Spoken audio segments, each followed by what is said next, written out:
Say amount 3x minus 2 is greater than or equal to 4x plus 3. Now say find the x. X no nyira ba question ni busa say find the numbers here.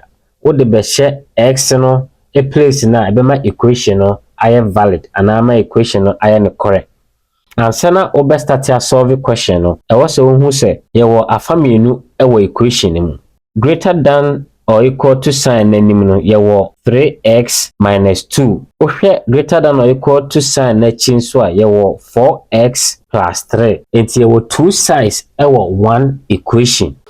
Ye wo akwan hodo bebre a obetim dia solve question we. Enti so wo sase a ye mfa ne say ye pese ye 3x no e free equation mu first. 3x we no e positive 3x. Into pese wo yi free equation mu na e wo so wo te 3x e free equation size no afamienu ni nyina because 3x minus 3x will be 0.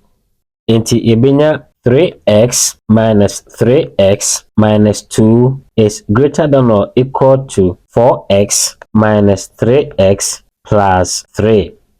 3x minus 3x said yehuno ebetwam etwam free ho a yebabenya minus 2 is greater than or equal to 4x minus 3x plus 3. 4x minus 3x it is said the worker say 4 minus 3 ebema was saying 1 into 4x minus 3x no so bema 1x because what 3 free form my beka 1 now the x na the aka home by mpempi no mass mu no yentwere 1x yetwere x nkwan ye ja 1 na edi nanim no ye free ho enti ye free ho a afei no equation ba beye negative 2 is greater than or equal to x plus 3. Ye pese x nkwan agina ho kontonkre independent candidate no nkwan agina ho enti ye besi dan ye yi plus 3 na free ho to pese we plus 3 na free x na nchen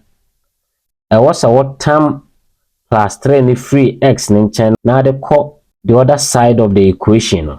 Enti we no mass mu no de be ni say essence we no plus 3 no was ye de minus 3 e be bata no because 3 minus 3 e be ma was 0.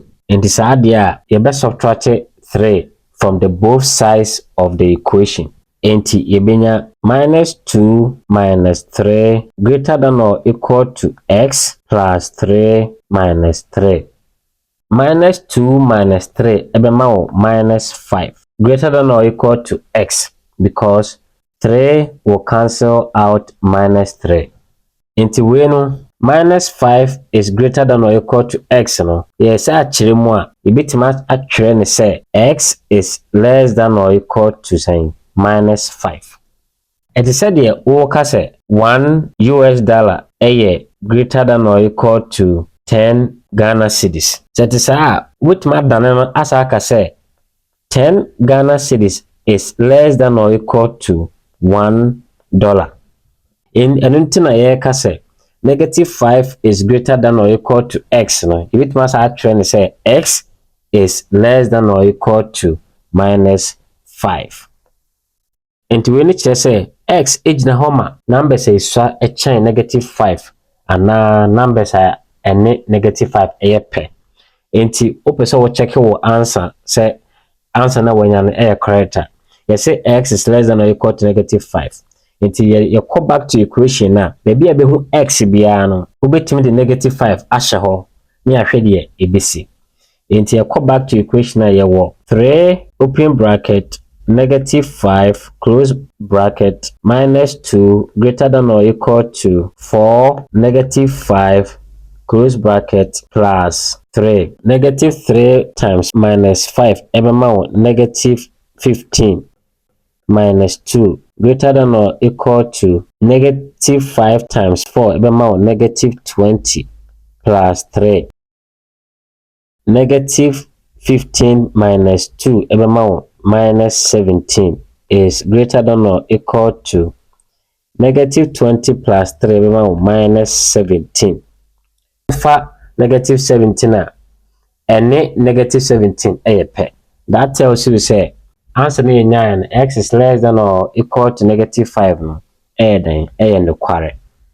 So what I say, meda wase pan so ne masua de ne when ya gi video ho a mesel so be share ma onua bi no so etimasua ma se de wo so wate asese a na subscribe ma KokoChem Education YouTube channel. Next time no yes be another example into hwe na de bia na post video a abe check it out. Always remember that practice makes permanent.